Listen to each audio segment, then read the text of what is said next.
since the dawn of man. It has been the innate desire and responsibility to pass evolved knowledge from one generation to the next.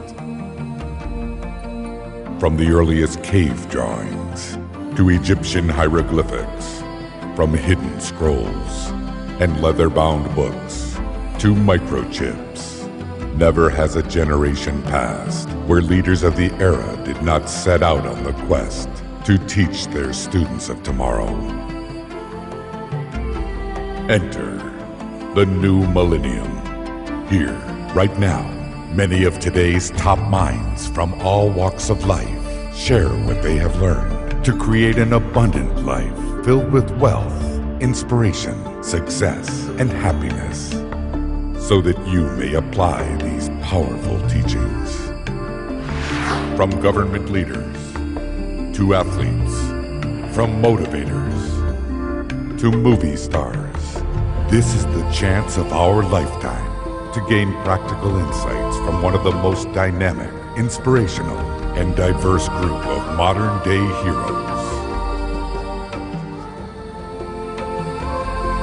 And now they wish to share their strategies with you so that you too can learn it, live it, and pass it on. Welcome. This is where your journey begins. And where are we? Well, we're at a bank. But we're at a bank like no other. Let me explain. While it has vaults, they're not filled with diamonds and platinum and gold. Now, these vaults contain items much more valuable. Rather than things, they contain ideas. They contain concepts, strategies, and wisdom that's been passed down over the years and made contemporary and relevant by today's greatest achievers. And like most banks, there are deposits and withdrawals. However, at this one, you could make as many withdrawals as you'd like and never deplete the resources. In fact, oddly enough, the more withdrawals you make, the more deposits seem to come in. Now, many people therefore call this bank the Bank of Sustainable Abundance. The vaults, these vaults that you're going to see here, are categorized into 4 areas: wealth, inspiration, success, and happiness. Why these concepts? Why these categories? It's simply because throughout time, these are the areas that people seem to strive for most in their lives. And you'll note that it makes an acronym, WISH. And then people will ask, are you telling us that we can wish our way to success? No, absolutely not, not even close.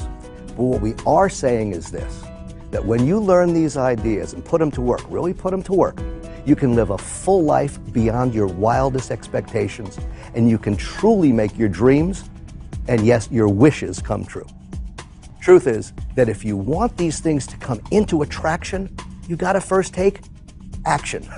So I'm going to ask that you keep your eye out for the common component here in all of the vaults, and that's called mentoring. Yeah, mentoring. It's the act of passing on, sharing information from one person to another. And mentoring comes in different forms. It could be one-on-one or through books or discs, courses, work, and videos as well. One of the most important ingredients of success is mentoring. Mentorship is really important to me because of the mentor I had. I played basketball at UCLA. I was on the first 2 NCAA championships there under the legendary coach, John Wooden. John Wooden went on to have that great run where he won 10 championships in 12 years. You got something you want to do in a big way, find somebody who's been highly successful at what you want to do. Sit down with them. Ask them, how did you do what you accomplished? They'll tell you. You follow it, you can make it happen too. If you want something in life, then align with someone who's getting the results that you want. Seek them out. Do your homework. Call them up. Get persistent. Change your approach. Do whatever it takes to find an outstanding mentor. If you want to have mega success, you've got to have a mentor. I'm in a university and I'm in an audience that just wows me with Buckminster Fuller, and I just saw the guy who took over Einstein's stuff. Albert Einstein was Bucky's mentor. Bucky was my mentor, and I saw his radial arcs of his auric energy. That afternoon I went to work for him, spent the next 7 years traveling the world with him. He was the finest mentor there was because he called himself a teacher. That's all he was a teacher. All 180 guys like myself that played for him, we were taught by the finest. The easiest way to become an expert at something is find a mentor. Empower yourself with people that are better than you. Search for leaders, search for eagles, search for the people that you want to have as your mentor. Mentors are everywhere. Find one with a style and a demeanor that you like. And remember, ask great questions and put the answers into action. When one is willing, when one is available to be taught, to be receptive, the teacher appears. My role models, my heroes, my mentors, Lincoln, Booker T. Washington, Patton. He knew what we needed to do, all the fundamentals and all the work it was going to take to get to that point. And that's what a mentor does for you. He gives you the game plan, how to get to where you need to go. And to make this system have integrity, you got to be a mentee to a mentor, and then you got to go on and mentor someone else. That's how easy it is. The greatest satisfaction in life is helping other people and having an influence in their life and passing it on to them so that they carry the torch after you leave this world. In just a moment, I'll press that button, which is going to spin the combination, relax the locks, and open the vaults. There you'll be introduced to your mentors who share with you on video and in their own words some of their contributions to this bank of wisdom. And when they do, they challenge you to the following. First, learn it. Take this information in. Ideas are going to spring forth like you're drinking from a fire hose. It's going to come fast and furious, and that's what you want. Next, live it. Put these ideas to work and really live a big life.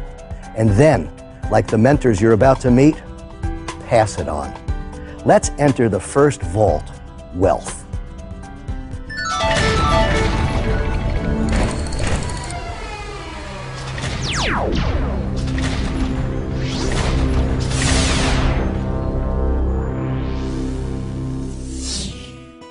You are in the vault of wealth.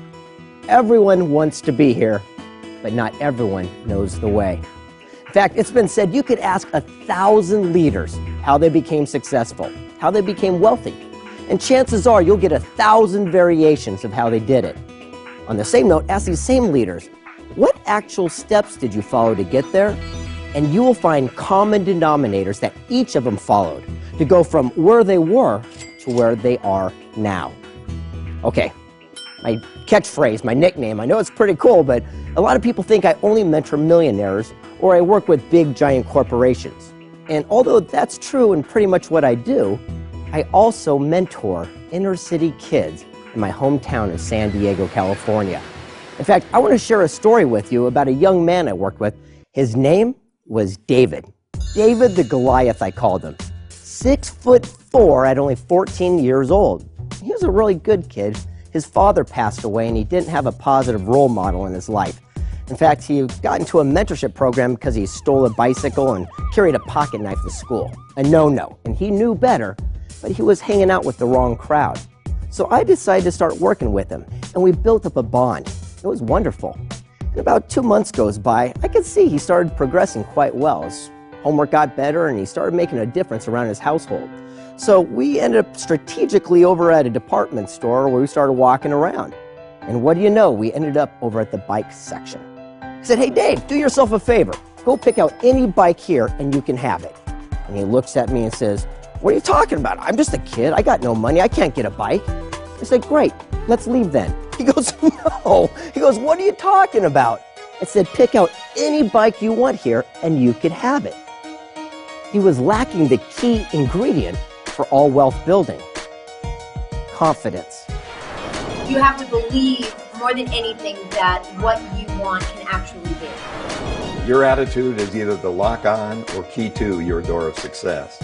It's the way you look at something in advance, because there never was a winner who didn't believe that he or she deserved to win in advance.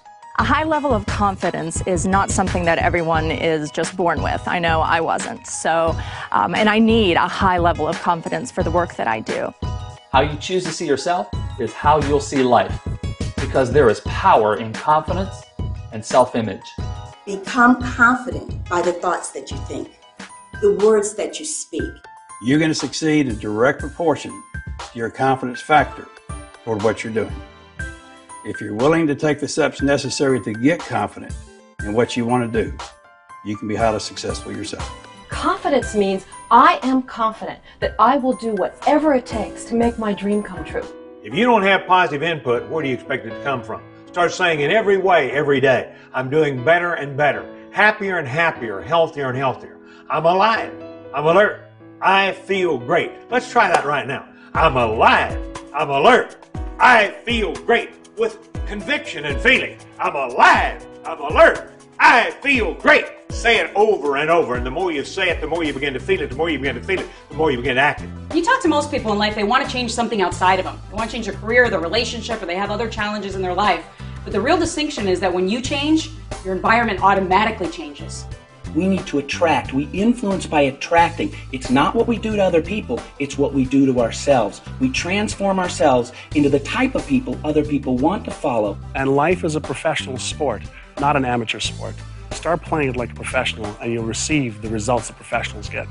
Don't let someone's opinion of you become your reality. Learn to live beyond the good opinions of others. Live your dream, live your wish, because you can make it happen. Confidence, confidence. What you really need is confidence. Life is tremendous and it makes good sense when you face each day with confidence. Then once he got that out of the way, I said, go ahead, pick out a bike. He said, okay, and he started riding each one up and down the halls like crazy. 30 minutes goes by, and he walks over like a game show host and goes, ta-da! I go, what's that? He goes, this is the bike I want. I said, fantastic, then that bike is yours. He goes, I don't get it. How could I possibly get this bike? I says, well, now you have a clear visualization. You touched it, you felt it. That's called a goal. And the easiest way to hit a goal is to give yourself a goal to hit. He goes, well, that makes sense. He goes, but what could I do to actually achieve this? And I said, let me ask you, what can you do? He said, I could walk dogs, I could mow lawns, I could wash windows. And I go, what do you know? It's amazing how we can come up with a great idea once we have a reason why. And what you just created was called a plan. So he took action with that plan. And he created these flyers, and he put them all around town. He ended up getting more jobs he could handle. Every time I pick him up, I say, where do you want to go? Movies, arcade, back to the store. And he paid down on that bike. Wouldn't you know it? Less than 2 months goes by. We're walking out of that store, and he's pushing that bike by his side. You've never seen someone with an expression on his face like that before. Smiles from ear to ear. I go, I don't get it. How in the world did you do it that fast? He says, I just implemented what you taught me about duplication. I go, what are you talking about? I know I've given you a lot of lessons, but what do you mean? He says it was like this. I was getting paid $10 a yard to mow their lawn. He goes, the other kids in the neighborhood started getting jealous. They were sitting on the curb watching me make all the money. I go, yeah, but what did you do? He goes, I hired them for $5 each to do the work for me. The next thing you know, he had an entire crew of people mowing lawns in the neighborhood, and he was just supervising. He tells me he even got a t-shirt with a magic marker and wrote Boss Man across the chest. He was incredible, and I was pushing it. I go, man, you little rascal, that's a great, great story. And we were pushing it out and loading it into the back of the trunk. I said, how are you feeling right now? Titanic goes out. He goes, king of the world! I go, great. I go, you're feeling pretty confident. Absolutely. I looked at him and I said, let me ask you something. He goes, what? I go, how would you like it if someone stole that bike from you like you did before? Oh, that hit home. From that point forward, he decided not to get in trouble anymore. In fact, he turned his entire life around and started mentoring other kids within the community.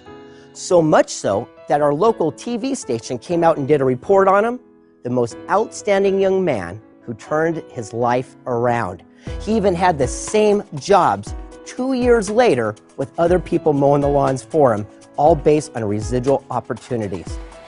Now you might be saying to yourself, well, that's a warm, fuzzy story and everything, but what does that have to do with me and wealth? It has everything to do with it. You see, he followed the exact blueprint that we discovered that all wealthy people did. You see, it all begins with this. He had a goal.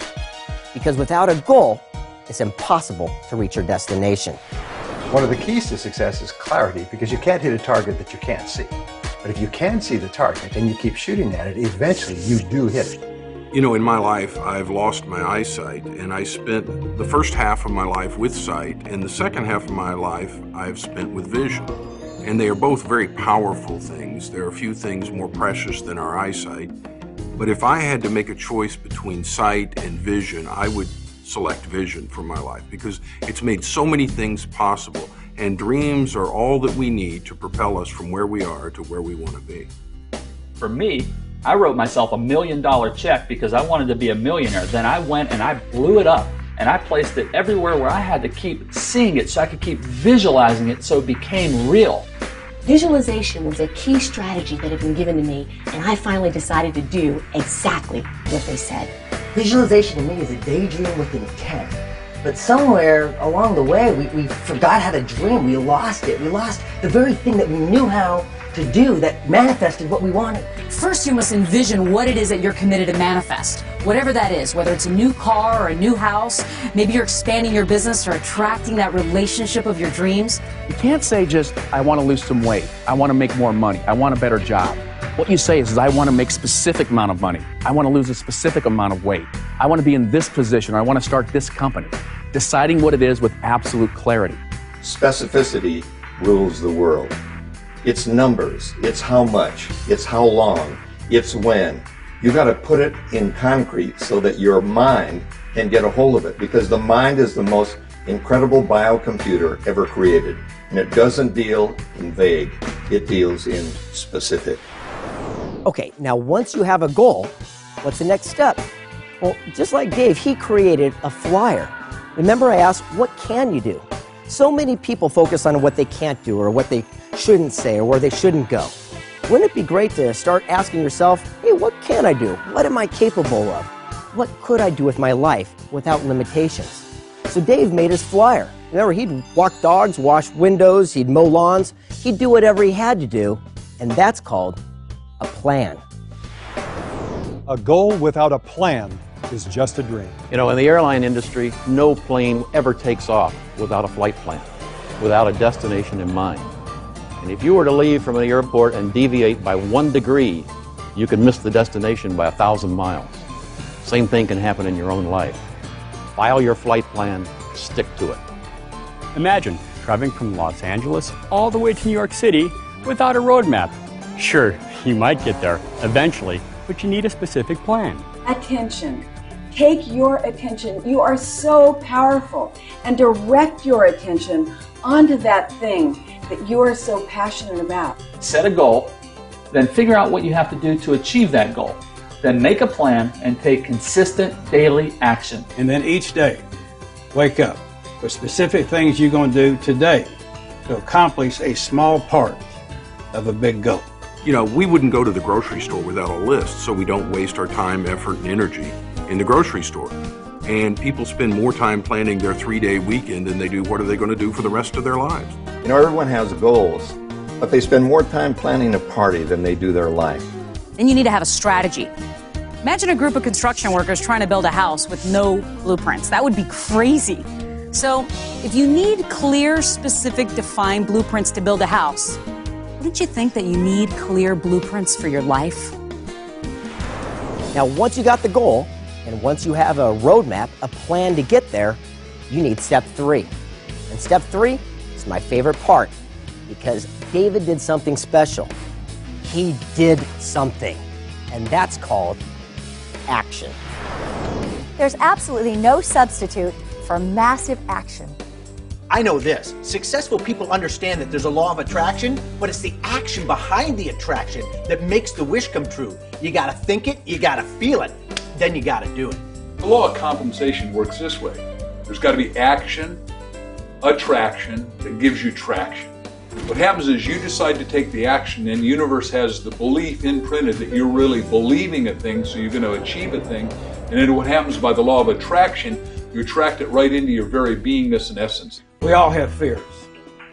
We all have insecurities. But if you're going to accomplish something, you got to take action.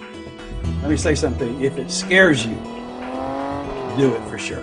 Don't disqualify yourself because of your fear. Make your visionary bigger than your fear. You're scared. I'm scared. Heck, we're all scared. The difference between successful people and those that aren't is that successful people do it anyway. Success is a choice, not a chance. And whatever you choose to believe, you make real. For example, in physical fitness, people ask me, how do you get fit? And I say, do 1 push-up a day. Just 1. Now that sounds crazy, but you'd be surprised how 1 small action done consistently has a way of expanding on its own. Just set a penny aside each day. It starts the habit. The habit is the most important thing. And every single one of us knows people who we think might be smarter than we are, but they're not doing as well in life. And what we have found, specifically in helping people build their businesses, is it's the people who take consistent action towards their goal that achieve the most success. It's not the smartest ones, it's the ones who do what they need to do every single day. If we could make you a little bit less smart, it'd be a lot easier for you to just take actions. When someone successful tells you what to do, just do what they tell you to do. Quit thinking about it so much. Get out of your head and get into life. Take some action now. Okay, so now David's got it going. I mean, everything seems to be going his way because he's following through. But how did he get that bike so much faster? He did something. It's very important, and a lot of people miss this key ingredient towards wealth building. See, a lot of people leave their job and they go over to start their own business. They want to become an entrepreneur, and they become their own boss. The only problem with that is you still got a boss. Whether it's someone else or it's you, you're still working for somebody. What Dave did was smart. He leveraged himself so he could do twice as much, twice as fast, and have twice the results. It's all about duplication. We only have 24 hours in a day. When we can duplicate ourselves, we can accomplish so many more things with the same amount of time. The power of duplication is you get to get out of the way. Wouldn't you like to have all the income, but you're not part of the picture? You still get paid for doing the things you did because you helped other people become empowered. We didn't want a mega best-selling book. We wanted a mega best-selling book series. Jack and I got together, figured out what we were doing as a system, which means save yourself time, energy, and money. Then we did the system so well, we had other co-authors to help do books. Now we've got 147 books, and we're en route to 220 books very quickly. I was about to give a speech somewhere, and they asked me to talk about my income. And as I was preparing for it, I realized I do not have one single source of income where I'm the only person who makes money.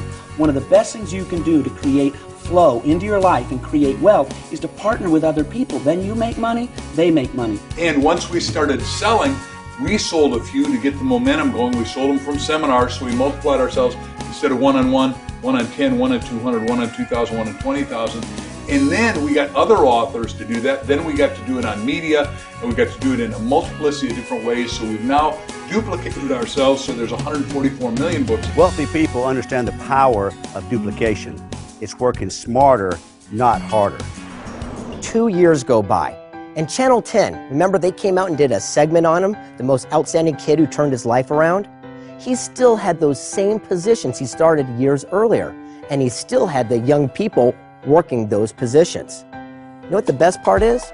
No matter what Dave was doing, he was still getting paid by their efforts, and that's called residual. Residual income to me is like planting a seed once, but eating the fruit for the rest of your life. Why do you want residual income? Because think about it for a second. Wouldn't you like to do something one time and do it right so you can get paid for the rest of your life? Most people go through life doing what they have to do just to make that check every week. That's not what it's about. You want to get multiple streams of residual income, so you have the choice. Kind of interesting, one day I woke up to realize that I was living in a welfare mindset. What's a welfare mindset? Paycheck to paycheck to paycheck. Even though I own my own company, I was president of my own company, I'm like going, you know, I've got to keep doing what I'm doing or I don't get paid. I said that I was going to save 10% of everything that I made, and with every job, I was going to buy myself a really cool present. And then as time goes on, my savings is growing, that 10%. I then took that and invested it and continued to buy myself presents. And now I've got money that goes into savings, goes into my investments, it starts coming back around, and I get really cool presents. You need to have passive income so that you can have freedom to do whatever it is that you love passionately. Simply put, residual income is doing something once and then getting paid for it over and over again. And then I realized that there was another way to live life, and that was the wealth mindset. What's the difference? It's called residual income and leverage of time, energy, effort, people, and money. And what happens is it'll go out as wave propagation and it'll come back to you as sustainable, perpetual, residual income, which is the best kind of income there is. And the final puzzle piece in this vault of wealth comes down to this final principle. I love this. You see, Dave understood something. Sure, he wanted that bike, he wanted that goal, but he surrounded himself with other people and helped them. You see, the other young men and women in the neighborhood, they were mowing the lawns for the $5, and they were working for their goal, their bicycles, their dreams. So at the end of the day, it comes down to this. To get what you want, help others get what they want first. Greg, that was beautiful. That's what it's all about. Could you give us an example of that in real life? Yes, actually, let me tell you a little story about someone that I surround myself with. His name was Jack. He's one of my greatest mentors I've ever had in my life. And I'm sure you know him. Do you know Jack? If you don't, then you don't know Jack. I'm Jack. You see, like a lot of leaders, I started my own business and I was having a tough time. And across the hall, I shared this business park with these people I called the grumpy old men. I wasn't that grumpy. But the leader of this group, he was a special man. I love this guy. And I figured he really was important because he did something that was incredible. He was president of something called The Distinguished Flying Cross Society. That's right. If you ever flew a mission in the war and you did some heroic deed, you got this award of honor. An honor it truly was. And the person who held it all together, his name was Jack. And one day I went across the hall, I said, Jack, I got a question for you. I'm having a tough time in business and I want to see if you could help me. And he looks at me and says, yeah, young man, come back tomorrow at 1 o'clock. I'm going to take you out to lunch and I'm going to teach you how to become a self-made multimillionaire. I go, what? And he goes, come back tomorrow, I'll explain. Fine. I started leaving. You know me. I come back 2 minutes later, I go, Jack, I got to know, what were you, president? He goes, technically, yeah, you could call me president, CEO. But again, people just call me Jack. So we took something that was a small little idea and grew it into something very large. When you come back tomorrow, I'm going to show you how you could do it too. I said, thanks, Jack. I'm really looking forward to it and I appreciate it. So I left the building. I come back 15 minutes later. I go, Jack, I got to know. What were you president? What were you CEO? He was down on the ground fumbling through some papers and he looks up at me and goes, Have you ever heard of Velcro? I'm like, wow, I really want to learn from this guy. The next day we go to lunch. But here's the true key element towards a life of sustained abundance. And I said, what is that? He looks at me and he said, Mentoring your way to millions. He said, remember that old saying that says, treat people the way that you want to be treated? I go, yeah. He goes, that's a lie. Treat people the way they want to be treated. Treat people the way that they want to be treated. Because everyone's got different goals. Everyone's got different dreams. But if you can help them achieve what they are, you can have anything you want in return. So, wow, that makes a lot of sense to me. So I'm going to go back and implement it today. Every day I'd come into the office, there'd be a line of people waiting to get in. Do you know why? They weren't working for me any longer. They were working for their goal, their dream. And what do you know? Sales doubled, then they tripled, and I ended up getting everything that I wanted in return. So the key element to true wealth, to get what you want, help others get what they want first. So now you've worked the principles, you've earned the wealth, and you're sitting pretty. Let me ask you a question. What are you going to do with all of it? The whole philosophy of pass it on is to share it from one generation to the next. Sure, you could leave a bunch of money behind, but there's something much more important. One word, legacy. I guarantee you that right now in your head you have an idea for a poem, a song, a book, a play, a movie, even the next great invention. And here's the question. What are you doing with it? Could you imagine unlocking the vault containing all the great leaders who've had great ideas, people like Edison and Alexander Graham Bell and Ford and Jonas Salk? Now, what you're about to explore right now is the exact same sequence of events that they followed to take their idea from their head to the marketplace. Get ready. Here comes the Vault of Inspiration.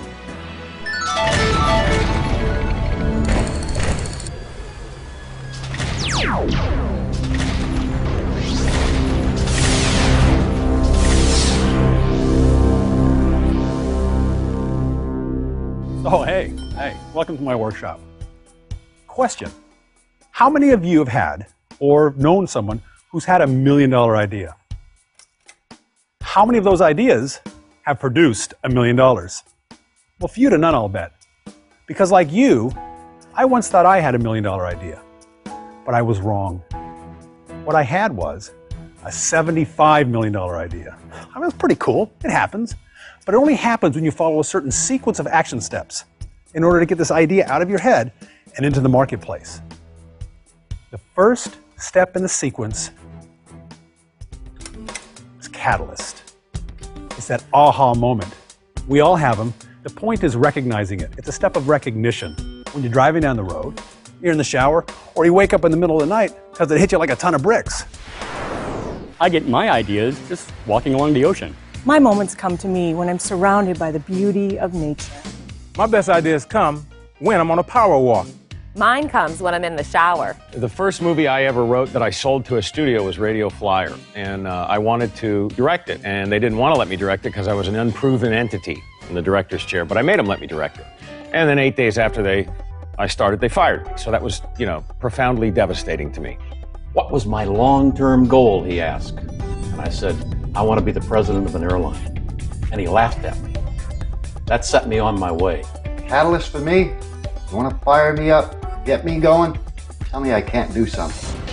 By the time I got home from the set that day, I walked into my office at home and went to my computer and I said, I'm going to write a movie that is contained, that I can shoot in a limited number of locations on a limited budget that I know they won't be able to say no to with regard to me directing it. And I didn't know what it was. I knew I wanted to do that, but I didn't know what the story was or what I was going to write about. And I sat down and literally got the aha moment, which was a kid goes over a wall and he's got to get a ball back. And there's a big, scary dog back there. My aha moment was really as a result of a disturbance to my body. My body became completely disabled, and at that point I thought, what is it that I need to be listening to? My aha of all aha moments was when I went bankrupt. Luckily, I'd sold my way through college. I had one little tape called Are You the Cause or Are You the Effect by the Dean of Speakers, Cabot Robert. I listened to that one thing and I thought, oh my God, I did. I caused myself the bankruptcy, but if I caused it, I can uncause it. I can go up by thinking up. We are the thinker of our own thoughts. One day, laying in bed, my aha moments come to me just before I fall asleep at night. Boom, an idea came into my head. Which story came from my childhood, which was a bad incident where my little brother went over a fence and there was literally a dog over that fence named Hercules. A little movie trivia for you. And it bit him bad on the leg. So I endeavored to make that a heroic story and sort of change the past and write it the way that I wanted it to happen. And that's where the Sandlot came from. Now this is where the fun begins. Concept. This is where you get to create an embodiment of that product, service, or business to fulfill that dream or solve that problem. The law of attraction is a great law. And yes, by being in the right vibration and by using your mind properly, you can attract a lot of things. However, there's some corollary laws that you have to understand. One of which is one of the other great laws, is called the law of time or the law of gestation. And we know, for example, that your ideas, your thoughts are seeds. Just like a carrot seed takes about 70 days to go from seed to a carrot, your thoughts and your ideas take time. And so we've got to be patient and let the law of time or law of gestation work with us as we're using the law of attraction. You have to remember that your mind is an extremely fertile seedbed. Whatever you sow into it, that's the harvest you're eventually going to reap. If you carry hurt, offense, stuff from the past, unforgiveness, resentment, and so forth, you find those are the things that you start attracting into your life. So protect the seedbed, sow some good stuff in there, and you'll get a great harvest. Invest in yourself. The universe knows that you're interested, and it rushes to you with an inspired thought that will change your life. There's an old rule, it says called the 90-10 rule. It says the first 10% of time that you spend being absolutely clear about those things is going to save you 90% of the time in achieving your results. And what do you think people do that have ideas that are successful? They take the time to plan. They take the concept and they ask themselves, what do I need to do from a legal perspective? What do I need to do from a financial perspective? What do I need to do from a sales or a marketing perspective and a management perspective? They do their research to find out whether their idea has got validity and whether that they can sell their idea to people in the marketplace. And then and only then should they take their time and their money and invest it in really fermenting that idea and making something out of it. Now, what better way, well, in fact, what other way to get your product, service, or business to the marketplace, but to effectively communicate that idea? The trick here is to fully immerse yourself in the creation of that concept. And then when you fully own it, then you can give it away because it's yours. The quality of your results and the quality of your life is directly proportionate to the quality of your communication. Not only your communication with other people, but most importantly, your communication with yourself. It's important to communicate with yourself before you can effectively communicate with others. Someone said to me the other day, is it required that you take your children to Walmart to beat them? Some people act like that, don't they? No, I told you, get out of there. You want me to take you down the parking lot? Whoop you? If you don't love your children, how do you expect them to love themselves?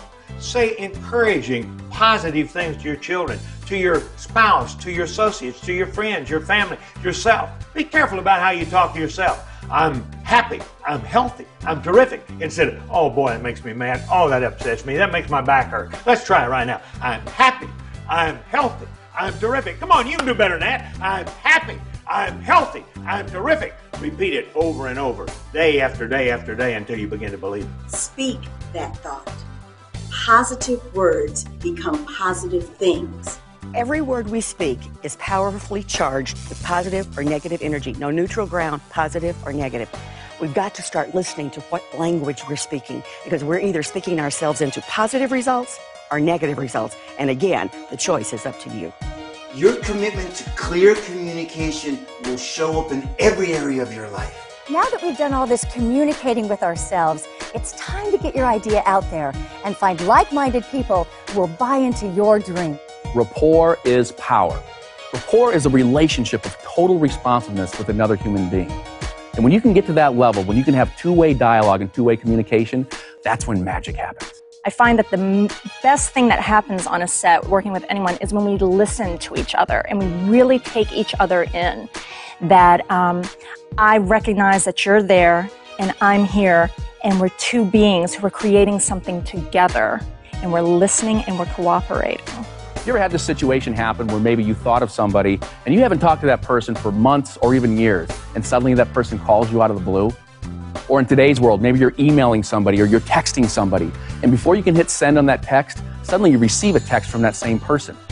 That's when you have the essence of rapport. You're in direct relation. You're able to send that vibration out to them and for them to reciprocate it back to you. Commitment. This is where the business begins, because this is your due diligence. This shows your determination, so that when you go to others to help fulfill your dream, they know you're on track and they're willing to put all their efforts behind it. Commitment. You have to stick with it. All right, no matter how many walls you keep bumping into, remember one thing. One day you will find that door. Go on through it. Everybody in life has goals and dreams, but only a few people actually pursue them. And the critical skill for success is self-discipline. If you're truly committed to what you want, then you have the ability to force yourself, to make yourself do what you should do, when you should do it, whether you feel like it or not. And if you can do that, you can conquer the world. If you're 100% committed to what you're doing, you can win. You can succeed. You can overcome any obstacle. If you're 99% committed, it's just a matter of time before you fail. You got to commit. When it comes to commitment, it comes down to this. When it comes to success, you always pay full price and you always pay in advance. Those first 24 to 36 months are everything in building your business. If you're not going to commit the 24 to 36 months, then don't start. You're better off not to start at all. But if you're going to do it every day like it counts. When I was younger, people told me, you're not going to be a worldwide executive, you're not going to fly around the world, and you're not going to do this. Can't have a kid. Guess what? I kept going. I kept fighting. I hit a lot of humps in the road, but I kept going and going and going. And then I flew home and showed them my jet. It was fun. Sometimes when people see successful people, they think, oh, they've always had that. Well, let me tell you about my career. There were points in my career where I was saying to myself, just give it one more week, just one more week. You might even be in a place where you're saying, just one more day, make one more sales call, do one more thing. If you keep at it and you show tenacity and persistence, you will become successful. You have to have a no matter what attitude, that if times get tough, so be it. If it's hard, then do it hard. And if you have that kind of no matter what, no excuse is acceptable attitude, that will empower you to snatch victory from the jaws of defeat. I love that. But you know what else I love? I love capital. Yeah, I love financial capital. But whenever I've chased money, and this may be real to you, I've never been able to find it. Closing a deal, money flows. So the idea is to look at capital as money, of course, but you got to look at the other side of it, human capital. Look at the influence and leverage of other people you know. Utilize those resources and everybody wins, because no great thing ever manifested as a result of any one person. You need capital to succeed. But capital can be somebody else's capital, it can be your capital. It can be mental, emotional, or physical capital. But here's the thing to understand is that everybody starts off with nothing. Everybody who is successful today was once unsuccessful, and what they did is they built up their mental, emotional, physical, and intellectual capital, and then were able to multiply it to achieve their goals. Because money and resources are nothing more than a tool. They fuel our dreams. You need one of two things, either resources that are friends or resources of money. You are human capital. You're an opportunity waiting to happen. Your potential never depreciates. Use those talents to produce that human capital, because you're worth something. You see, we're paid in direct proportion to the amount of lives we impact and our ability to be replaced. So every day, invest in yourself and learn more about the people around you so that you can all win at the game of life. I represent 70 tribal sovereign nations. We collectively are a $6 billion industry. We employ over 52,000 people. When I made the movie Rudy, I didn't have the money or the capital, but other people did. So I built relationships to get there. We are actually reinvesting within our own communities and with each other. We're loaning each other money. We're consulting with each other. We're building diverse economies. The more human capital you provide to others, the more others are willing to provide and invest back in you. You ever notice sometimes you pick up a phone and you make a cold call and you say, hi, here's who I am, and they say, don't have time for you? But if you call somebody and say, hi, your friend Joe told me to call you, then they say, sure, let's take all the time we want. What you're able to do is borrow a reputation. You're able to have somebody else open a door for you. That's human relationship capital. Always look for ways to add value to the lives and work of other people, and you'll always end up retaining a part of that value. Hey, you ever try to throw a party alone, celebrate something alone? Not a lot of fun. It's that cooperation that's missing. It's that community feeling. Well, sure, I tinker in my shop alone, and I've got great statistics for product placement, but none of it happens in a vacuum. You've got to create this cooperative effort in order to make your vision a reality. Do you realize there's power in cooperation? Let me share something with you. One goose can fly 75% further in formation with other geese than they can ever fly by themselves. Find somebody that you can work with and make things happen. Andrew Carnegie taught me a long time ago to surround yourself with people who can do all the things you can't do, and hire people that are better than you. Every one of us is gifted with things that we love to do, and we find other things really difficult, but other people may find those things easy. So again, hire people who play at things you have to work at, and you will achieve magical success in your business and your life. Having a good candidate is important, but more important than having a good candidate is to have a good speechwriter, to have a good planner, to have a good director, to have people who know how to put the whole program together to give you a successful outcome on election day. In life, in business, one of the greatest lessons that you can learn is to look at those around you, find out what their strengths and assets are, and leverage those. And everyone has a different talent. You have a talent, I have a talent, but when we work together, 1 + 1 = 11, not 2. Synergy is the ability to take the sum of the parts and put them together and make a team that is unbeatable. Teamwork is essential in all elements, and it doesn't necessarily mean it has to be a team of people. It could be a team of resources. It could be a team of anything that supports your primary purpose. When I was the CEO of Southwest Airlines, we focused on 3 major areas: vision, What business are you really in? And then develop a culture to support it. And the key component was higher attitudes. Teach them the skills. Higher attitudes. Teach them the skills. If you work with people, if you can find people that you can cooperate with, that creates a synergy, and that synergy creates momentum. And people who learn how to cooperate are willing to do the things today others won't do in order to have the things tomorrow others won't have. Thank you for that sequence. You know, Scott, I'm known for reminding people that they're either green and growing or ripe and rotting, and they're never standing still. Well, our guests here today, they're here because they're committed to growing themselves and adding to their value. Could you help them out by sharing another example of the sequence in action? Sure, Dave. Let me tell you a story about a friend of mine, Stephen E. He created the book series, Wake Up, Live the Life You Love. It all started one morning when the strangest thing happened. He woke to a voice, and the voice said, "Write a book." Well, understandably, he was excited and inspired, and he couldn't get back to sleep. So he got up and called everyone he knew and asked if they would help with his vision. Well, a few weeks went by. He threw a party, had all his friends come over and contribute a story to help get his book written. Well, after a few months, what do you know? He published his book. Well, at least now, you see, he had something to present to the marketplace. He went out to the local bookstores and asked if they would carry his book. Well, I remember it like it was yesterday. He was devastated. They turned him down flat. As he tells me, he was turned down hundreds of times. Well, he didn't give up. See, he believed in his dream. He woke up, kept showing up and following up. Well, it was a good thing he did, because see, that was a couple of years ago. And today, he's got 20 books on the market, with most of them being Barnes & Noble bestsellers, with authors like Les Brown, Brian Tracy, and Dennis Waitley. Isn't it time to get inspired and live the life you love? This is great.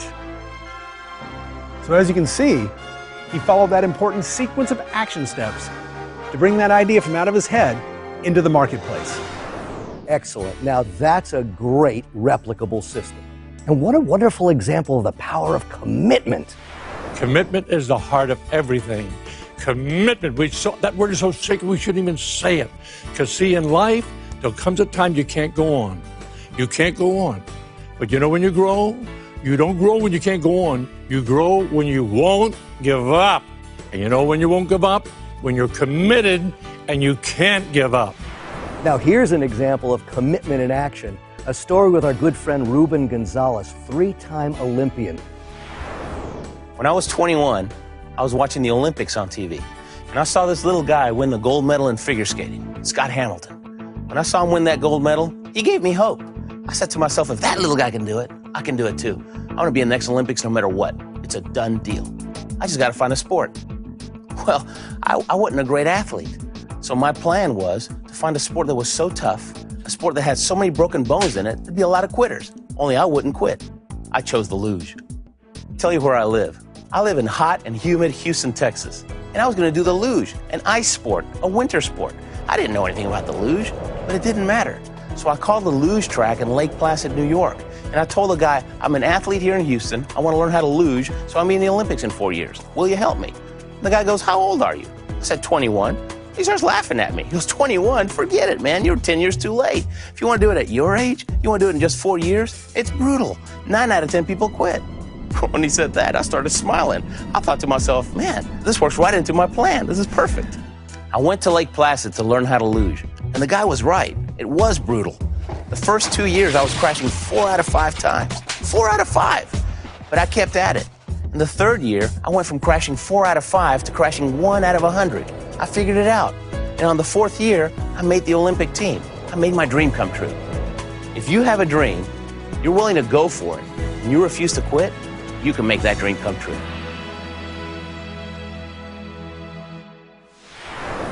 Commitment and success. And it takes us right where we want to be, the vault of success. Inside is a code. Just may change your life. See, chances are your entire life you've heard people say, find your major definite purpose or live your purpose. What you don't often hear are the specifics on how to actually find that purpose. Well, check this out.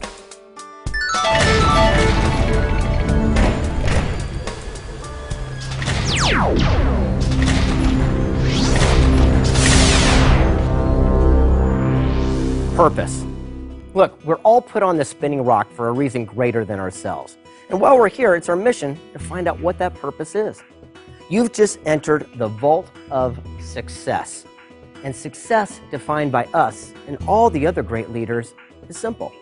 It's living your life in pursuit of what that mission is. We've come up with a very simple idea, an equation of sorts, that might just help you find what your purpose is. It works like this. P plus T times A squared is success. Now, okay, this isn't a fancy math test or anything like that.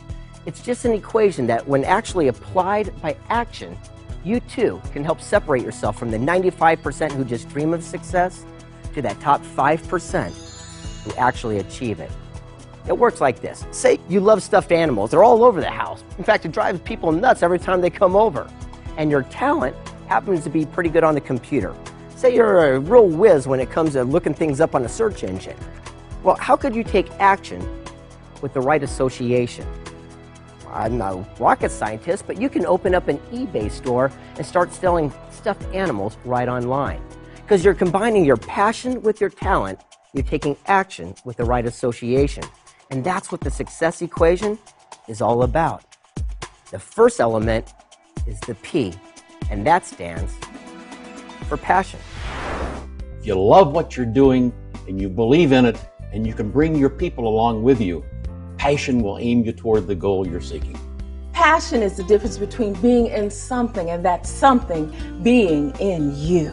We all want to live passionately, and that's how we begin to get to that next level of success that's waiting on us to get there. I pinch myself every day. I really do. Here, I'll do it right now. Okay. I pinch myself every day about my life. I get paid to talk to so many people every day about the things that matter to me. I mean, I would do that if I didn't get paid and nobody listened. So the thing that makes me keep going, the thing that keeps reminding me why I'm doing it is, A, the absolute love I have for what I do. What I do, in my view, is so fun, and I have so much passion for it. I also have a very strong sense of purpose. Is what we're doing, is what we're trading our life for worth it? Nobody has a stopwatch saying my life starts now and ends now.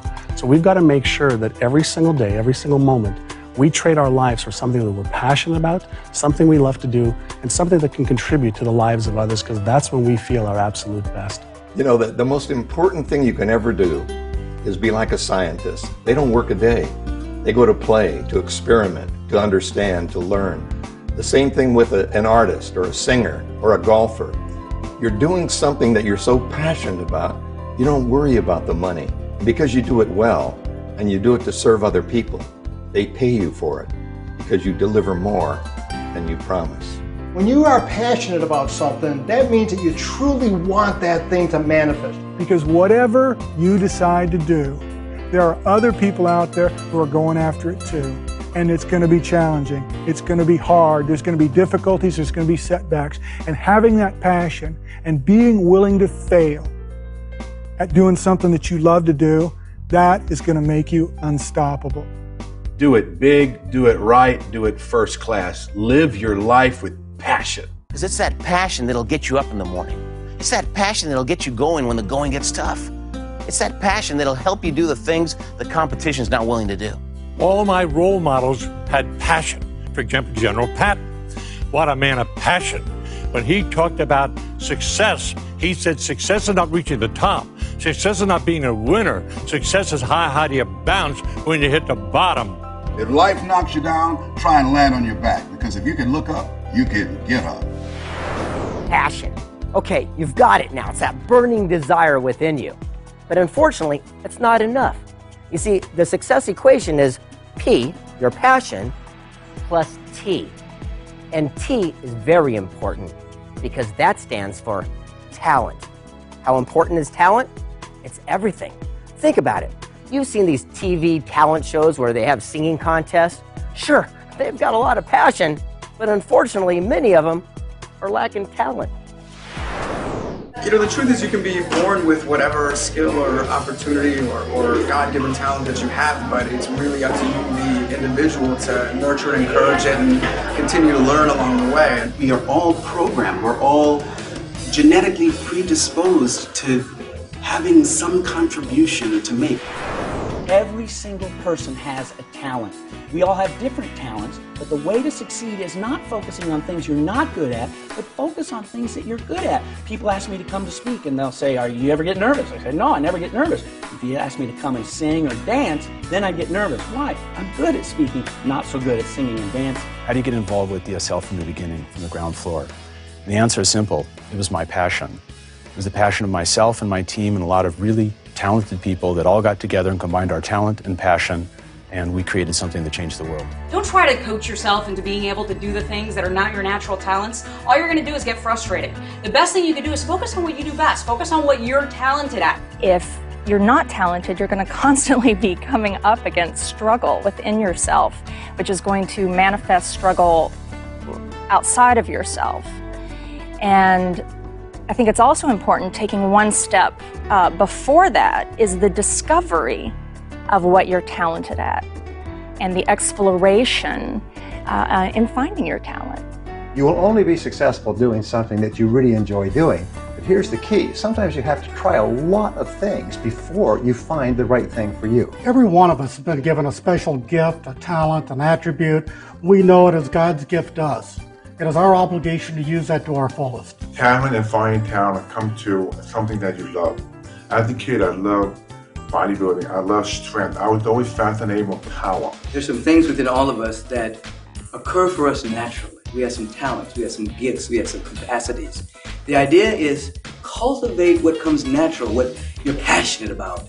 And then you'll discover that as you cultivate those talents that are what we say God-given, you'll be able to cultivate others because you now have the confidence that you can do anything. You know, it's funny. I had the opportunity to be part of the 1 Minute Manager book series. I didn't take it because I didn't take stock in myself, my talents, and my ability. And as I developed those over the next 20 years, I was fortunate enough to get presented another opportunity, and I knew my talents, I knew my abilities, and I was able to contribute to that project to such an extent that I, my co-authors, and that book became one of the best-selling books of all time. Knowing what our talent is important.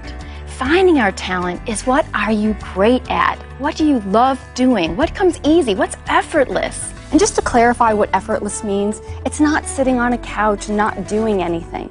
What effortless really means is taking action just without that mental distraction. Don't look for your talent. Do what you do with all your heart, and your talent finds you. Okay, you combined your passion with your talent. Excellent. Good for you, and you're halfway there. Now, the second part of the success equation is A squared. The first A stands for one simple word, and you've heard it throughout every vault we've opened. And that word is action. When you want to create something new in your life, know there are specific actions for success. I believe in the law of attraction. What you throw out comes back. But the law of attraction doesn't work unless you take action every day. I believe everyone has a resource called passion that they can tap into. Then you enlist your talent. But after you've done that, you got to take action. You cannot fall asleep at the switch in this life. You want to achieve something, being a pilot, being a world-class swimmer, being an officer, or being a politician, just do it. Take action. If you're not where you want to be in your life today, take action in the direction of your dreams. You have to start somewhere. Don't just sit and wait for something to happen. It's already happened. It's waiting for you to take the step. You can't sit around and wait for things to happen. You gotta be proactive. Go make them happen. The universe will line up with whatever you want to do once you get off the couch and move forward. Just take one step. When you take a step, the next step will reveal itself. Take some kind of action. Even if that action is symbolic, do something that lets the universe know that you're serious about manifesting and turning this inspiration into right action. Ralph Waldo Emerson says, every act is its own reward. You take the action, what I'm saying is you get paid down line. When I started my speaking business, I knocked on 10 doors and 1 said yes. Then I got good and I got 2 out of 10, then 3 out of 10. Pretty soon you get 10 out of 10, and the danger is you stop taking the action. You don't knock on any more doors because you say, I'm so cool, I don't need to do it. You got to keep taking the action to keep getting the result. But by and large, I don't know anybody for whom this level of success came without unbelievable effort. Here's the bottom line. If you want something, you want to be a success, you got to be willing to pay the price. Pay the price of discipline or pay the price of regret. In other words, most of us know a lot more than what we live. You already know everything you need to know to be successful. You just got to put the remote control down, scoot the bag of chips away, get off the couch, and do something. Now that you've taken action, what's the final A in the success equation? Well, that's association. You see, just like our Beanie Baby fan, they found their passion and their talent. They took action with the right association, eBay. Because remember this, you are a direct reflection of the 5 people you surround yourself with the most, and your income will be the average of those 5 people. Successful people learn the power of association. If you'll associate with people who are even more successful than yourself, it will enhance everything you do. I think the right connections are very important, but those of us who came up without the right connections can take a lot of hope from the fact that we create our own connections. So you can go meet anybody you want to meet, and the most successful people I find to be the most available.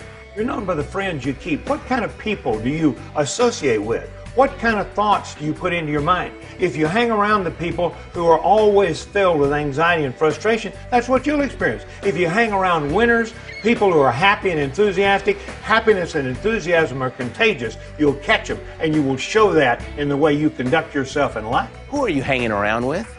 You want to hang around people you have respect for, not people you have influence over. I can tell an individual where they're going by who they're hanging out with. Whenever you choose a friend, you're basically biting a chunk of your own destiny. So the idea is, if you begin to know where you're going, look around and begin to associate with people who are walking in that direction. Most important that you do surround yourself with the best, because that way you get the best people and the best result. I'd rather be a member of an all-star team than be a solo star. If you're doing something by yourself, you ain't doing nothing, honey. You have to have a team. But it's not a me thing, it's a we thing. Pass it on and share it with everybody. One last word on association.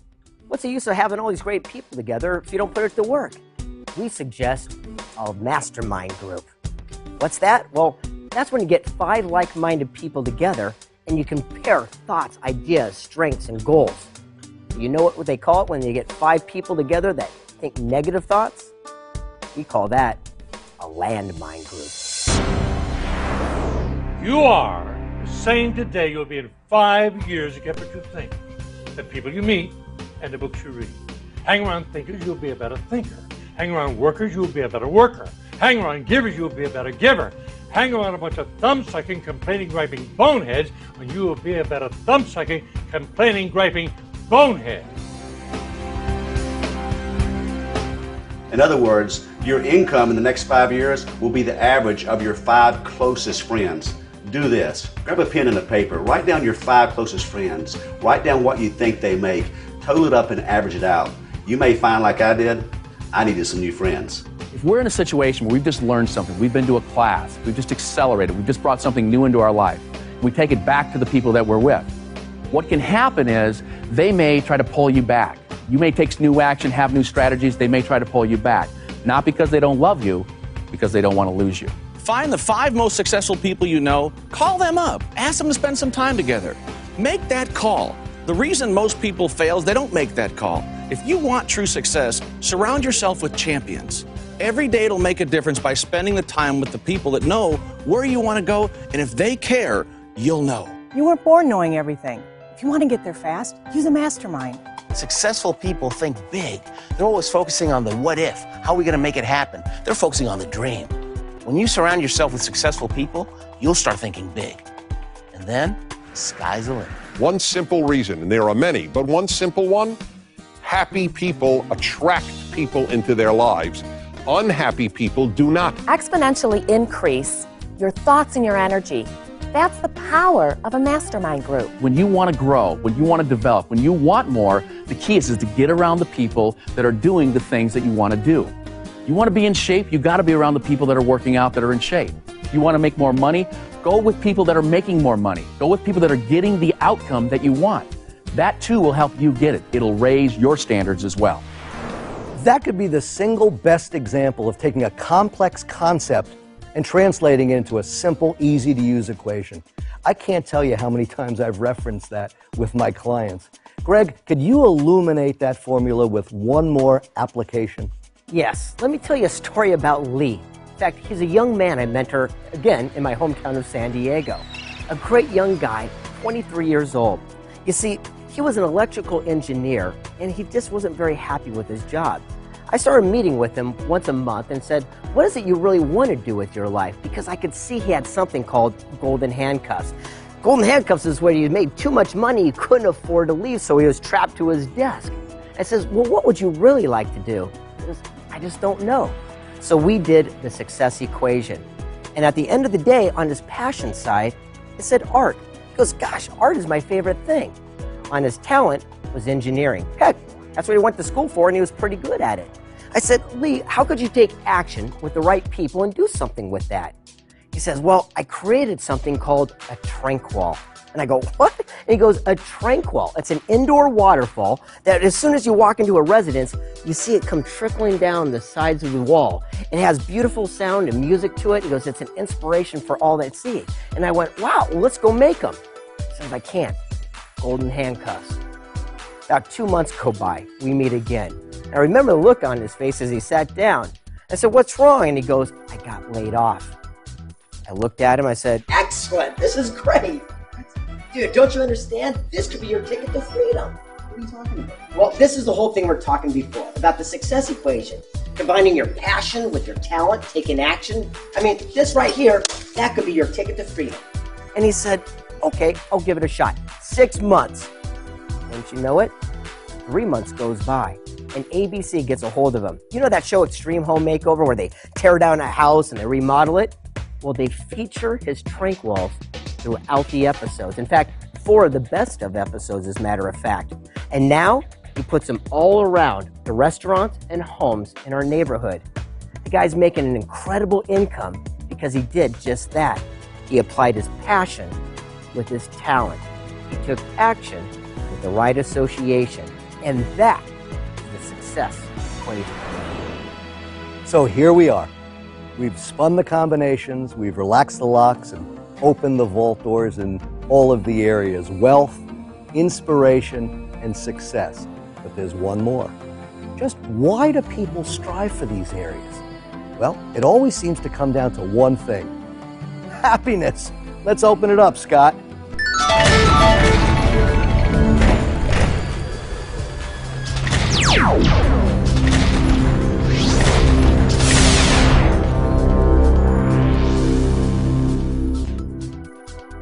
Welcome to the Vault of Happiness. Now, the big question seems to be, is there really a roadmap or a blueprint to living a happy, fulfilled life?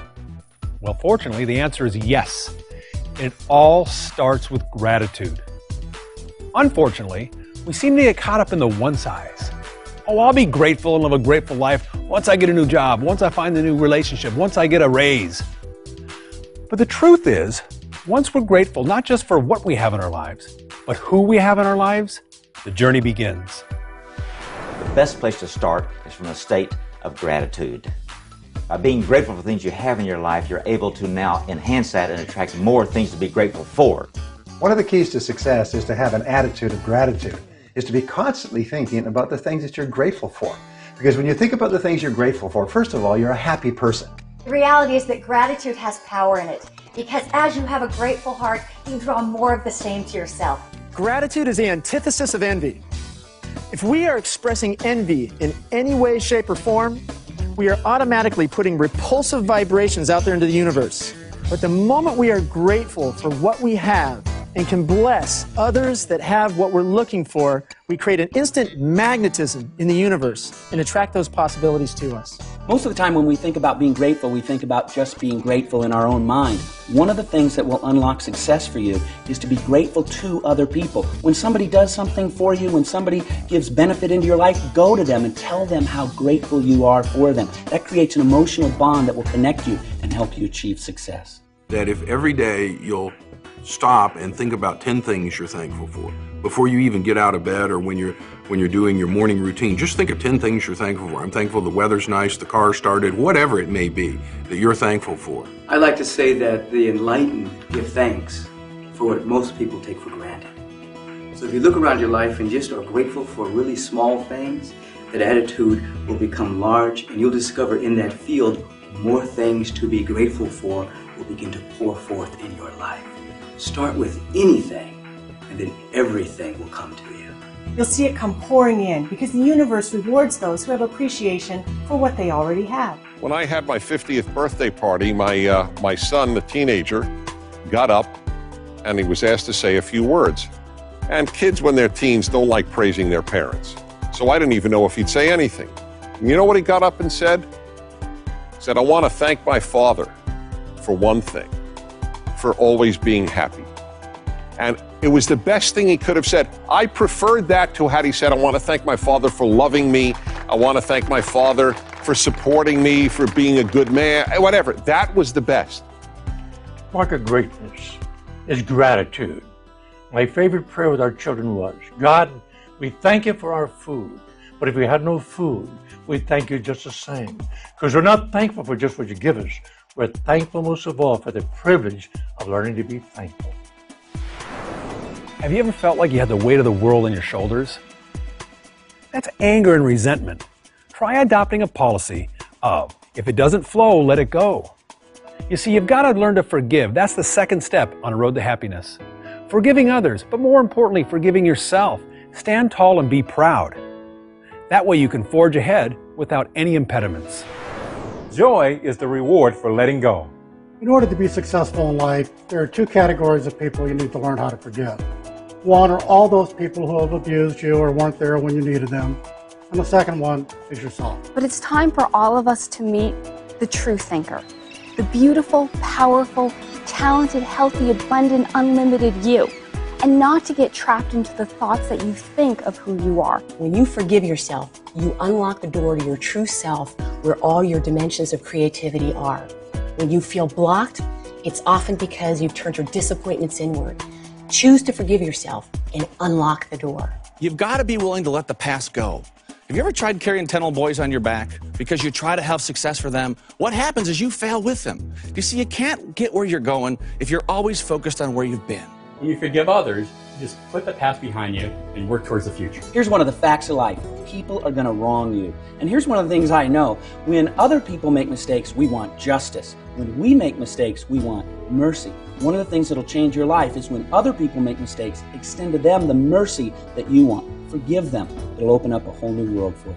You have to look for the good in every situation. That's what I have found. I have found that athletes only get better with struggle. People only get better with struggle. A fighter only gets to become a better fighter when his opponent is just as good or even better than him. So look for the good in every situation. Forgive it from that aspect, that this was something that's healthy for me, something I'm going to learn from. I won't let it happen again, and it makes you a better person. When it comes to forgiveness, don't walk through life carrying around a cancerous poison in your life. Forgive, and that's the first thing that you'll experience from other people. Happiness begins with forgiveness. Forgiveness of self and forgiveness of others. Happiness will elude you if you have bitterness or resentment. You see, bitterness and resentment is like you drinking poison and expecting the other people to die. I had a breakthrough recently. You know, it's been said that when you forgive, you forget. And I heard something. No, forgiving is not forgetting. Forgiving is remembering without getting angry. Whoa, that's a major breakthrough for me. Next step in a truly fulfilled life, service. Being great is to give service, to give to others. It's all about helping others. Think of it. When do you most want to give things to others? When you're happy. Serving others is the mark of a truly successful person. If you're not spending your life on something that will outlast you, you are wasting your time. You should be spending your life serving other people, especially the next generation. We all make a difference, but we don't make a difference by winning gold medals or blue ribbons or making a lot of money buying a bunch of cars. We make a difference by getting up every day and doing our best. We make a difference by being creative and flexible and seeing the good in people. Talent and money are no good unless they're employed in the service of others. I've always believed that I can't hang on to my talent. I've got to use my talent to serve. When I give you what I have and it benefits your life, then I'm serving a purpose beyond myself. Service is the means for anyone to achieve love and happiness. So you have to go out and you have to give in order to be able to really truly feel as if there's meaning in your life, to really feel that unification with all. People will do more for someone else than they will for themselves. Look at our public servants, look at firefighters, policemen, mothers, people who are willing to lay down their lives for someone else. Live a life of service and shamelessly give it away. And the great thing about serving other people is that when you give to other people, you give to yourself. And I remember when I was younger, I thought tithing was only giving away money. And then as I got older, tithing is giving away a smile. Tithing is giving away energy. Tithing is helping another person. When something good happens in your life, that's the time you feel most desirous of being unselfish. What we want to do is learn how to become a philanthropist on every sense of the word. So what I'm talking about is being able to give a shoulder for someone to cry on, or giving a compliment to somebody who's doing a great job. It can be time, money, giving a helping hand, or simply being a great listener. In serving another, one can grow to be so sensitive that they meet another's need even before that individual asks for it. That's real giving. A lot of people think when I'm more successful, then I'll give more. When I have more time, more money, more talent, more influence, I'll give it away. Really, we need to be most responsible when we need more in our life, and find somebody and make a difference for them. And you'll find all the things coming into your life that you ever wanted. I've known a lot of guys that have waited until they're 65 years old before they've given away their first penny. And I think about all the opportunities that they would have had throughout their career to give away time, money, their expertise into the community to things that really mattered. It would have been a wonderful opportunity for them to pass it on.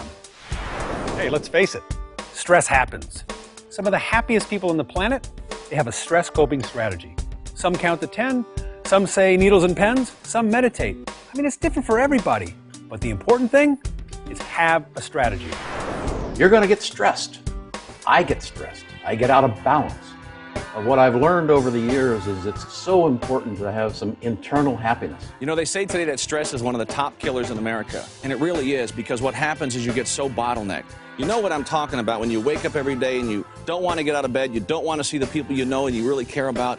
If you find a way to create balance in your life by getting rid of some of that stress, whether it's taking time off, relaxing, or going to the gym and working out, or just going for a walk in nature, you will find that you become so much more successful because you're balanced. When I feel stressed, I come outside of the circumstances. I become the witness. I look at this from a different angle and realize, hey, this is a part of the movie. And we all have those challenging moments. And I take the time to go within, to pray, to meditate, to fast, to cut off the phones, to disengage from life, and do what I have to do to get myself to the next level so that I can get back into the game of life, starting fresh and ready to go. Whenever I'm feeling stressed, one of the things that I do is I stop and I ask myself, dear God, do you need to change your perception about this, or do you need to change your procedure? And that question really illuminates. It allows me to be more resourceful in how I approach that circumstance that was seemingly stressful. Recently, a woman came into my office and she said, I am just so depressed. I said, I beg your pardon? She said, I'm just so depressed. I said, well, ma'am, how do you act when you're depressed? She said, how do I what? I said, how do you act? You know, how do you walk when you're depressed? She said, well, I kind of take slow, sliding, waddling steps, kind of like this. I said, well, how do you hold your head and shoulders when you're depressed? She said, well, let my shoulders kind of slump forward, my chin hang down on my chest like this. I said, well, how do you talk when you're depressed? She said, well, I kind of talk through my nose in a whining, nasal sound, kind of like this. I said, well, let's try something. I said, get up and try walking across the office. Take a little longer, spring your step, hold your shoulders back, hold your head up, put a smile on your face, act like you feel good. She got up, she started to cross the office. She'd take a little longer, spring her step. She got her shoulders back, her head up, about a half smile on her face. She looked at me over her shoulder and she said, you know what? I do feel a little bit better. Now, anytime in the future you get to feeling down and out and the world's against you, what do? You just sit down in a chair like this and you just jump up and you say, I'm depressed. I always remind my clients that there's always an effortless solution to any apparent problem or challenge. I think we have to understand that we are responsible for the stress in our lives. It's nothing external from us. Stress is caused because of the interpretation or the meaning that we give things that are happening around us. Because I know that the moment that I'm stressed is usually when I've left my body, anxiety comes up, and I'm spinning somewhere off in la-la land. So if I can take a moment to breathe, get my feet on the ground, feel whatever it is I'm sitting on or my back against the wall, wherever I happen to be, if I can get back in my body, that will help bring things down when I can be calm and more focused and get back to my joy. Scott, may I ask you to illustrate one of those strategies? Well, as a matter of fact, Dave, I've got an illustration in my action guide. It's called Ants into Apes. Ants. We all have them. It stands for automatic negative thoughts. It's been said that we have over 64,000 thoughts a day. Unfortunately, most of them are negative. Now let me ask you, what's bigger than an ant? Well, an ape, of course. And that stands for automatic positive experience. This can be a memory of anything that's special to you, like your kid's graduation, or a wedding, or even a much-needed vacation you took a while back. Now remember this. Although an ape is much bigger than an ant, 64,000 of those little rascals can take down the biggest of beasts. For me, it's a song by Billy Joel, In the Middle of the Night, that I keep in my front pocket, so to speak. It works like this. Say I'm driving down the road and someone cuts me off. Well, like most people, my ants creep up and I have that knee-jerk reaction, "Wah, you son of a gun!" But then, my ape steps in, which is much more powerful and flicks that ant away while I slip into my favorite tune, In the Middle of the Night. Now, it takes some practice at first, but before you know it, your ape will be standing right outside that anthill and flick those little buggers away as soon as they pop their heads out. That is the power of turning your ants into apes. Now here's one of my favorite steps to a happy life. Personal time. For me, I take long drives. Not in traffic, though. No, I take long drives on long stretches of open highway. So that way I can clear my mind and think good thoughts.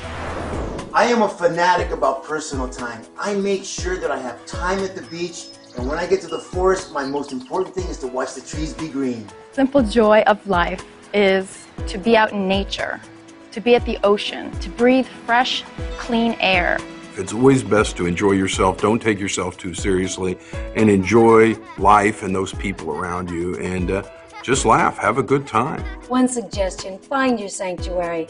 For me, it's my bubble bath, and I love the fact that there's a lock on the door and a fragrant bath bomb and a candle, big bottle of Perrier, maybe a glass of wine. For you, it might be your garden, it might be a big chair, whatever it is, find it. For the first 30 minutes that I'm awake each day, I lie in bed and plan my day. Just find myself, spend some time with me, and through affirmation, prayer, and meditation, and get things right with me. Every single day, within the first hour that you wake up, invest time in the things that make you happy, then healthy, and then wealthy, and tell me how you do then. The single best way to have personal time is to rest. My patients tell me that they can't sleep because they can't turn off their minds.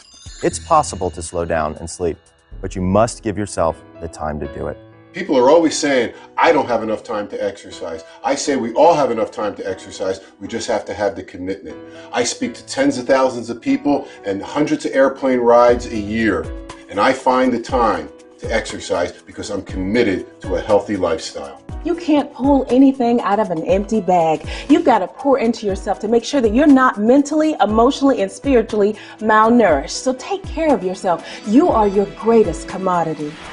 The last step in the last vault is simple and easy. Smile.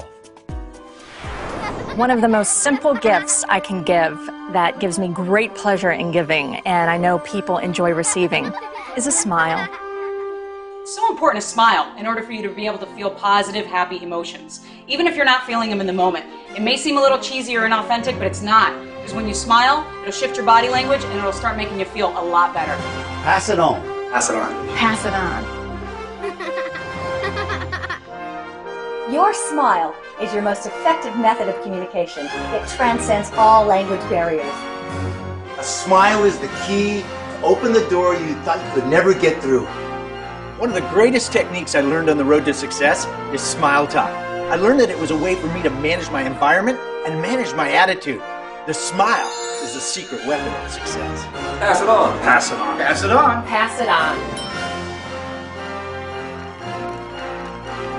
Yeah, I like to smile, but it isn't quite that easy at my age anymore. Things aren't going right, and they're not going the way you want to. Just smile. Think of all the money you're going to make. And the beauty of a smile is that if you keep giving out smiles to the universe, the day you feel bummed out and a little bit gloomy and down and a little bit in dread, somebody that you've sent out a smile to is going to see you, feel your core essence, smile at you. It's going to force you to smile, and you're going to instantaneously feel better. Let's get everybody to smile everywhere, always. Pass it on. Pass it on. Pass it on. Pass it on. Pass it on. Pass it on. Pass it on. A smile is what creates atmosphere. Atmosphere does not come out of thin air. Somebody has to create atmosphere. And tell me a quicker, easier way to create some atmosphere than a big smile. What a journey. Let me cut to the chase, because this isn't the end of the journey, not by a long shot. This is where it truly begins. And one sure way to maximize your effectiveness is to do the following. First, take a good, solid, realistic look at where you're at today. Look in the areas of wealth, inspiration, success, and happiness. And get real honest with yourself. What's your starting point on these areas of a scale of 1 to 10? Say 1 is lousy and 10 is mastery. Where are you starting? Then accentuate the positive. The high numbers, pat yourself on the back. That's good stuff. Next, illuminate the negatives. Shine the light on those areas with the low numbers where when you could illuminate them, you could start working towards eliminating them. Now, how do you do that? By applying these mentors' ideas. Take right action on these things. Move closer and closer to being that perfect 10. There it is. Our journey has taken us through 4 vaults filled with mentors and inspirational leaders, where they've shared openly, in their own words, some of their wisdom for living a life of sustained abundance. And now, together, we challenge you to learn it, live it, and pass it on.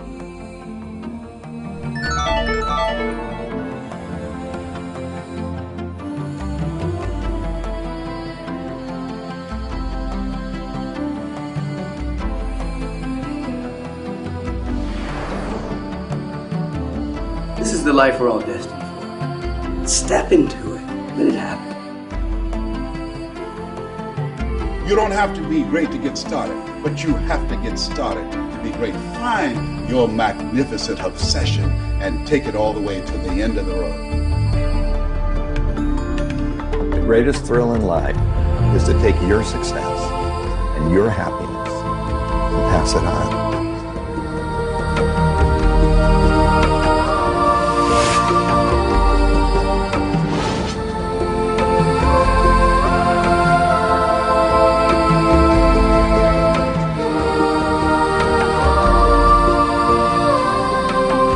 So much joy coursing through the universe right now that when you really let it happen with that happiness, that joy, that wealth, that absolute success and inspiration, you will click your heels, you'll just move around and dance in such a way that your whole life will be a dance. You'll be dancing for God, you'll be dancing for wealth, dancing for prosperity. As a matter of fact, the whole universe will dance through you. Not asking much, all that's good and gold and such.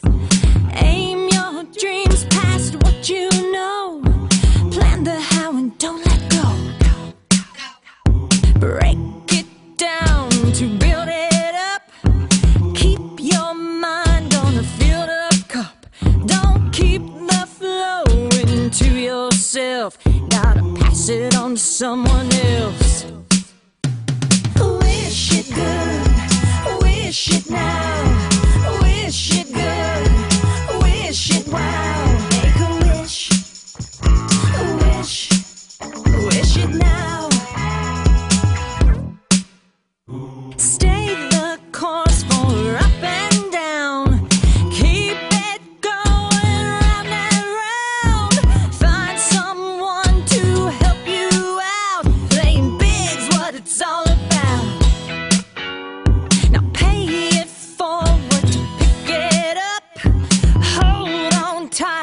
Don't ask what's up, believe it true and make it be. Then pass it on from you to me, you to me, you to me. Wish it good, wish it now, wish it good, wish it wow. Make a wish, wish, wish it now. See it, believe it, keep it going. Action, take it in, give it out. You're the attraction. Visualize with a smile, succeed. It's worth the while. Play work, take a chance, feel the joy coming down. Not just a fad, it's here to stay. A movement made for life today. Grab your groove and get it on. Heed the word and pass it on. Wish it good, wish it now. Wish it good, wish it wow. Make a wish, wish, wish it now. Just around the corner, there's a rainbow in the sky. So let's have another cup of coffee and let's have another piece of pie. Trouble just a bubble and the clouds will soon roll by. So let's have another cup of coffee and let's have another piece of pie. Wish it good, wish it now. Wish it good, wish it wow. Make a wish, wish, wish it now.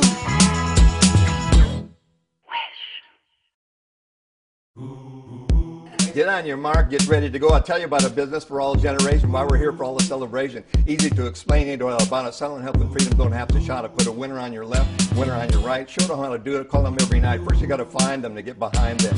It ain't funny you want to make some money. What you want to do is get rich doing good, making people healthy, doing things they should. Don't deny the good life's what you want to score. It's not about the money, but I'm tired of being poor. If I live to be 100 just like Bob Hope, I want to be rich. I ain't no dope. So get back to the store and stock up on the tools so you can tell the story, not look like a fool. Remember what I told you and put it in your pitch. The stuff will make you healthy, but you'll also get rich.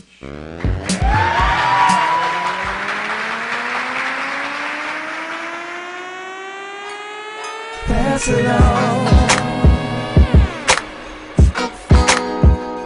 Pass it on.